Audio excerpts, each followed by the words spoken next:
Have you ever wondered why so many women lose interest in sex once she's been in a relationship for a while? The short answer is orgasm-focused, she-comes-first sex sets too many women up for sexual failure and she feels broken. In this Sensational Sex Podcast, episode 20, Why Are Women Trying to Orgasm Like Men? We're going to untangle how we came to believe orgasm is our only option during sex. Research shows persistent low sexual desire in women is heavily associated with orgasm-as-the-goal-focused sex. And we'll explain why it's not the orgasm, it's the expectation. What women can do to change this orgasm as the goal mindset to cultivate her robust sexual desire. We'll then walk you through how you can tap into your pleasure spectrum that will open up your sensual and sexual experience. Make sure to listen and follow because this podcast will give you the tools to create a sex life that is fulfilling for you. Welcome to the Sensational Sex Podcast, where we help women in long-term relationships thrive after the honeymoon stage is over. Are you a woman who wants a deep, intimate, and satisfying connection with her partner? Of course you do. Amy Rowan and Dr. Trina Reed have the answers, and all you have to do is join us each week and take a small step.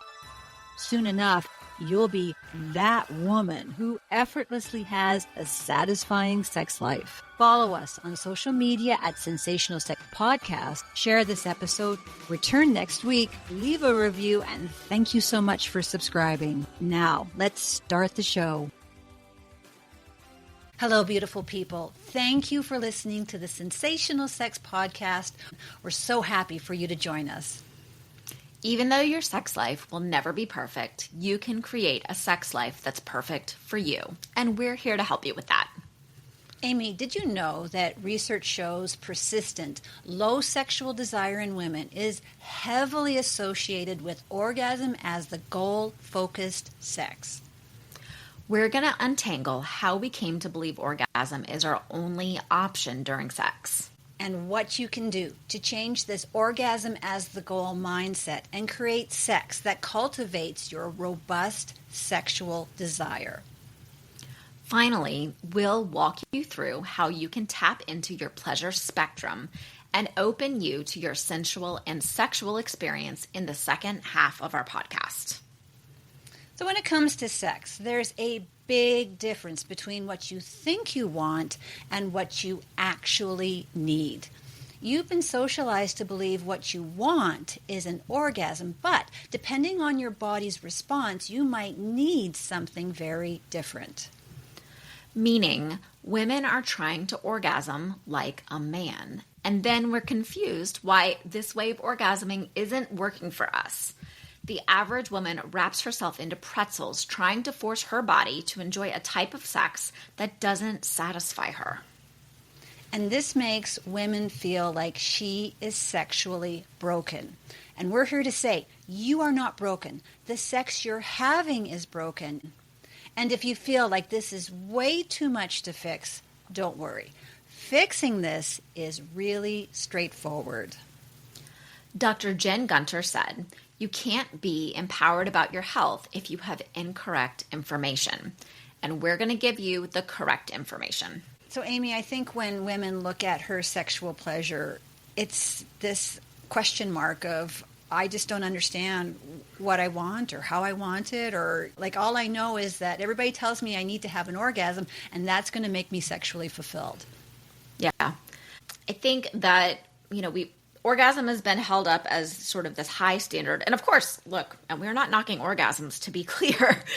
An orgasm is fantastic, but the focus on the orgasm, the sole focus on that, I think, is doing such a disservice to all of the beautiful pleasure that is available and possible within an entire sexual experience. When you're just trying to rush to the goal and you're focused on that goal, then it can create this sort of pressure that makes that goal impossible to experience.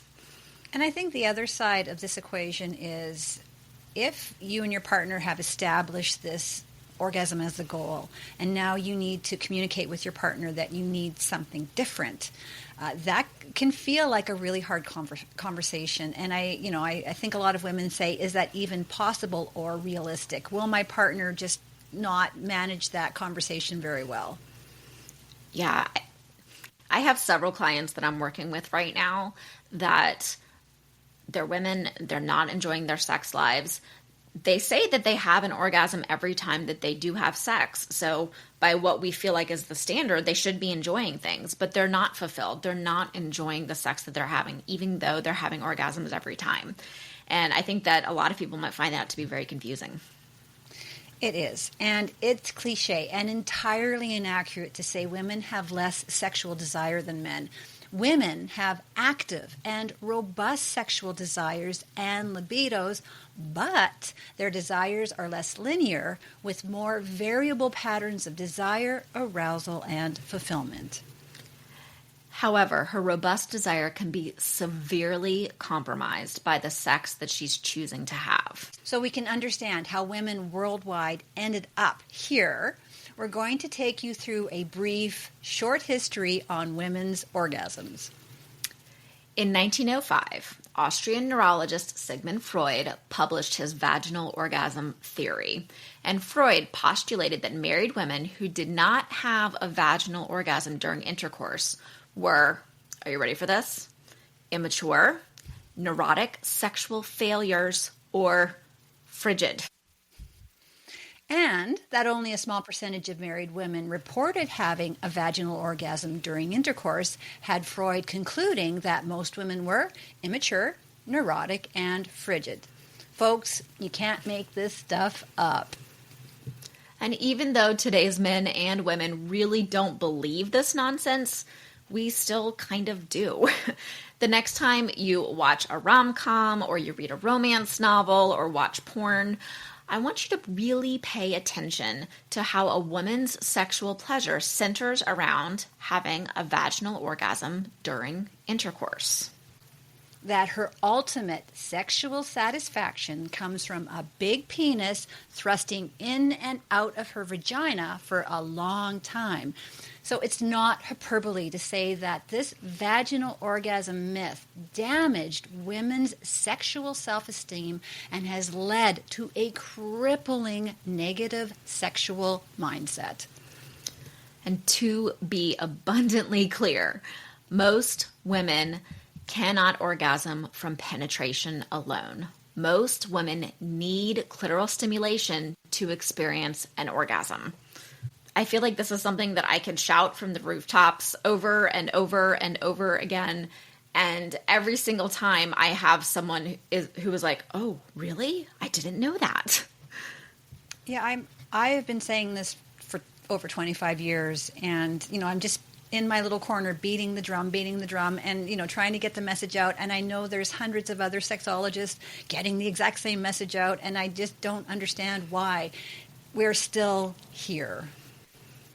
Well, it's interesting to me, too, because when you say that and they hear it for the first time, they're like, oh, that explains everything. Because the reality is that's the experience that we have been having all along. And then within that, we're thinking that we're broken. We're thinking that something's wrong with us. And it just validates, oh, yes, the fact that I have to use my vibrator when I'm with my partner to have an orgasm. Oh, okay, so there's nothing wrong with that? Like, no, that's how our bodies work. So on the whole vibrator thing, there are so many reports of women who can easily orgasm with a vibrator, but then still feel inadequate because she can't orgasm with penile thrusting. So there's still that disconnect. Yeah, in my live sex coaching episode with Laura, she shared this too, and this was one of her big ahas. She said, I really need to use my vibrator, and I feel like there's something wrong with me. And I shared this fact with her, and she was like, oh, that's amazing. So that's episode 13, in case you were wondering which one to go and listen to, because it's so awesome, the sex coaching session with Laura and Amy. So in 1966, the sex research team Masters and Johnson determined the vagina is an organ of sexual pleasure for men. Their research showed that the vaginal canal contains only a few sensitive nerve receptors, and they declared the clitoris to be a woman's main pleasure organ. At the time, Master and Johnson's clitoral orgasm research was cutting edge and extremely progressive. And from a feminist point of view, having women experience a clitoral orgasm and therefore as much sexual satisfaction as men was a logical no-brainer. The world embraced the idea that women could orgasm with every sexual encounter, which was a significant leap for women's sexuality. Then everyone jumped on board with the she-comes-first bandwagon, with couples worldwide attempting mutual orgasm. Partners found their excitement increased having her come first, making it a win-win, and everything was great until it wasn't, and things got awkward. You see, even though women were expected to orgasm first, her sexual needs were still coming a distant second. Why? Because typically with the she-comes-first orgasm model, there is a polite prelude of foreplay to set her desire into motion and get her in the mood. Hopefully, during foreplay, she can orgasm. But if not, oh well, it's time to move on to the main event, which is his orgasm. And that is, no matter what happens, the most important thing in every sexual encounter is for him to orgasm. Over time, somewhere in their long-term relationship, something shifted for many women. Her orgasm became mechanical. A woman's body can orgasm without her feeling sexual desire or arousal. It's an automatic response to stimulation, like a sneeze, but with no emotional attachment. So she needed something more, but wasn't sure what that something was and did not know how to communicate the change to her partner. And when her partner doesn't notice her dissatisfaction, she started to become resentful that her sexual experience was about making sure that he was sexually satisfied. And this resentment soon turns into apathy, and there's no greater libido killer than being apathetic about sex. So this is where many women find their sex life. Wedged in an orgasm as the focus, she comes first, apathetic sex rut. So something I don't get to discuss enough is how orgasm becomes mechanical for so many women, and I think that's the missing piece. Women need the spiritual connection, the emotional connection to her partner, so she's able to have a physical orgasm. Her body can do it, but she's not feeling any attachment to what just happened or her partner. And I think that for women, that gap needs to be filled with sensuality. Yeah. And I feel like a woman can feel almost betrayed by her body. Her body is responding in this held up as the goal way, but she's still not feeling mentally, emotionally fulfilled, connected. And I think that can be very frustrating for her and very confusing too. Yeah, and I feel like nobody's telling women it's okay if you're not happy just like sneezing and having an orgasm and you don't feel like if you're dissatisfied. So these women are told, of course you're going to be satisfied if you have the orgasm. And they're going, well, I'm not satisfied. And what's wrong with me? I'm broken. You're not broken. You're absolutely normal. I think we need something more than just having an orgasm. So let's just go ahead and address this elephant in the room. The confusing matter that women do love to orgasm and want to orgasm during sex. So it's not the orgasm, it's the expectations. And it boils down to most women not wanting and eventually resenting the pressure to perform an orgasm first on command with every sexual encounter. So most women experience a delayed sexual response and are unable to orgasm during the she-comes-first time frame. So women have this one shot to fit in her pleasure during the foreplay, and yet her ability to get in the mood and orgasm can generally be pretty inconsistent. What's the saying, Amy? The road to hell is paved with the best of intentions. Sadly, as billions of women will attest, the she-comes-first model backfired in a big way.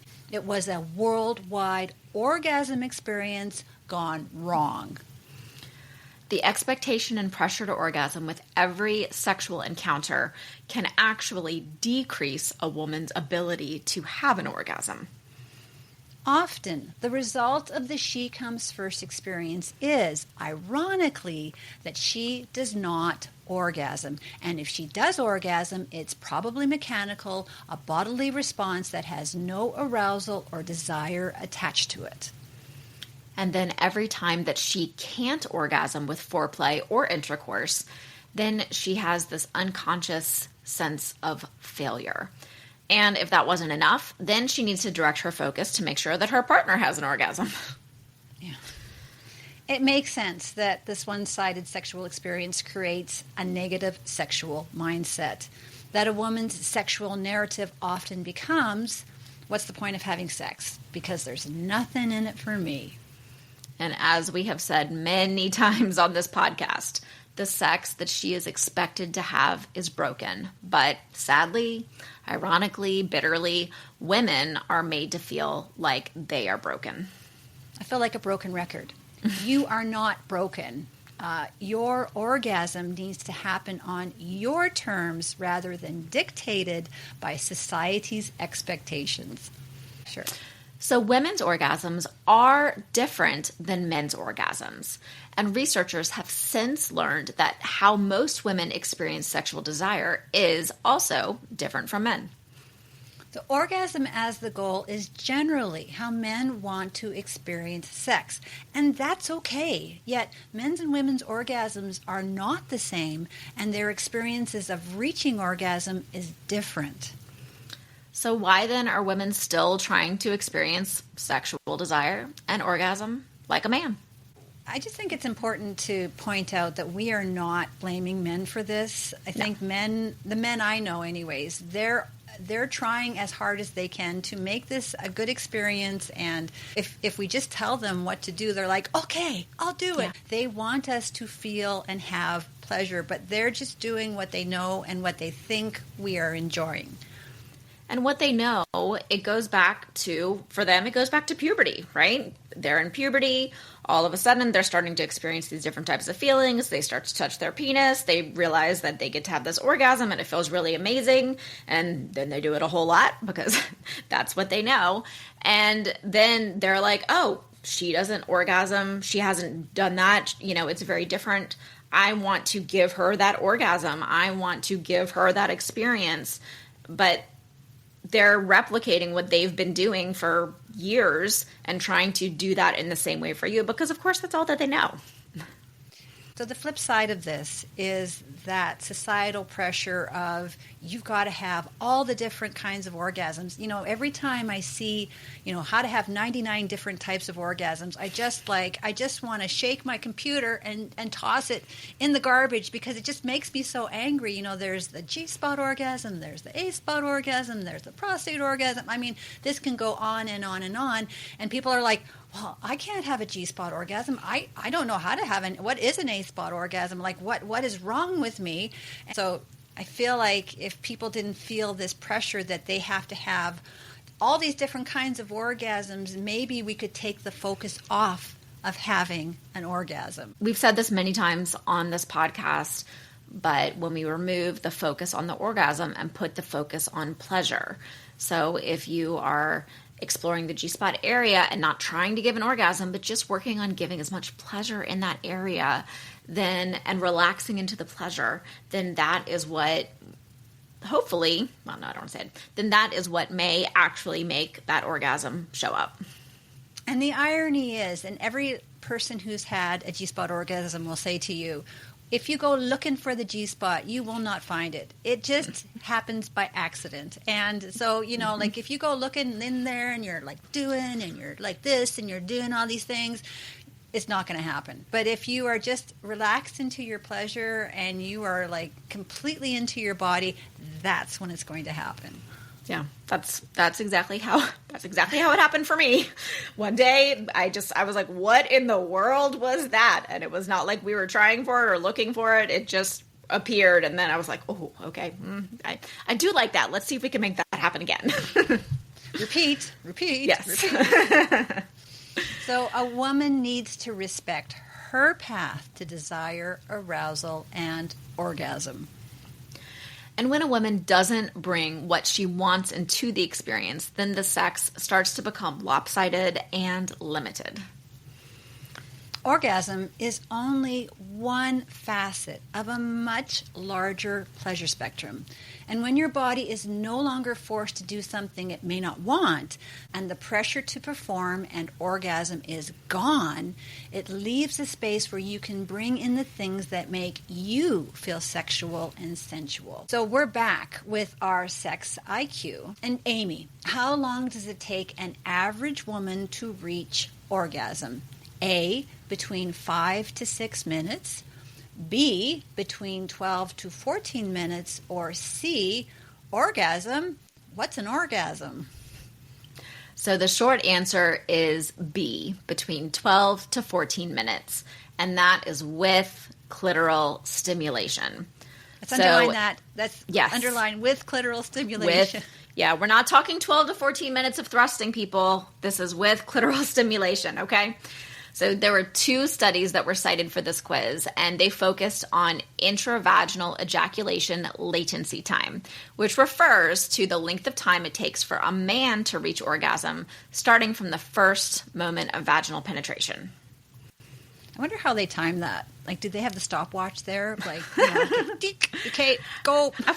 I wanted to, I still want to be one of these researchers. Like, I guess I need to go get my PhD. So, yeah. The average time for a woman to orgasm was 13.4 minutes, a bit more than twice the length of time men reported. Here's the important part. 69% of women in this study reported that intercourse alone was not sufficient to lead to orgasm, meaning most women needed other activities or forms of stimulation in order to climax. Most women also reported when it came to intercourse, they orgasmed faster and had longer lasting orgasms when they were on top of their partner because this position offers more consistent clitoral stimulation. You see me going back and forth. Like, we're both doing a little rocking here. Yay for me. Yeah. And this is absolutely something that I hear from my clients where they're like, I have a hard time experiencing orgasm except when I'm on top. And I always take that opportunity to point out, I say the reason that position is working so well for you is because you're getting that rubbing, you're getting that clitoral stimulation, and you have more control over the angle and things like that. So you're able to do a little more rocking and, really just figuring out how to move your hips exactly where it feels really good. This is the part of the podcast where we put on our sexologist hats and give you concrete and practical tools to help your sexual situation. In order for women to reignite her robust sexual desire, she needs to open up her sexual experience to something more than just having an orgasm. But how can she do this? Sensate Focus has been used effectively with couples and individuals to increase their sexual satisfaction. Sensate Focus shows you how to focus on your sensations, meaning you are in control of how you want to be touched. Sensate Focus helps you mindfully notice and experience the sensations and emotions of touch. Slowing down and practicing mindfulness in this way will help you understand what you want from your sexual experience. So Sensate Focus uses non-demanding touch, meaning you touch with no particular outcome or expectation. So you are not trying to arouse or pleasure yourself. Instead, you are touching your body with curiosity and exploration. You learn how to allow yourself to experience and enjoy touch while paying attention to things like temperature. So does it feel warm or does it feel cool? Pressure. Does it feel hard or does it feel soft? And texture. Does it feel smooth or rough? So here's the setup. Give yourself 30 minutes of uninterrupted time and make sure you have a comfortable environment with temperature, with no distractions such as electronics, your pets, or stimulating sounds or music. Avoid alcohol or recreational drug use, as this can impact your ability to experience sensations. And you also want to abstain from penetration or trying to have an orgasm. To start your self-exploration, avoid stimulating your areas such as your vulva or your breasts. Touch, using hands and fingers only, should focus on experimenting with sensations like temperature, pressure, and texture. Close your eyes and focus on a singular sensation as you touch each of the body parts listed below. And I think that's the key here, that as you're touching your finger, you're feeling this particular finger. As you're touching your nose, you're feeling your nose. Does this make sense? Like, instead of trying to feel your entire body, you're just isolating each of these areas and you're getting the sense of what this feels like. Take a few minutes with each body part. And if you have negative thoughts, just take a deep breath, let that emotion run its course, and then focus again on the sensations. So if your feet are on the floor, wiggle your toes and focus on what that feels like. Your ankles and then the lower part of your legs. Your knees and the top part of your legs or thighs.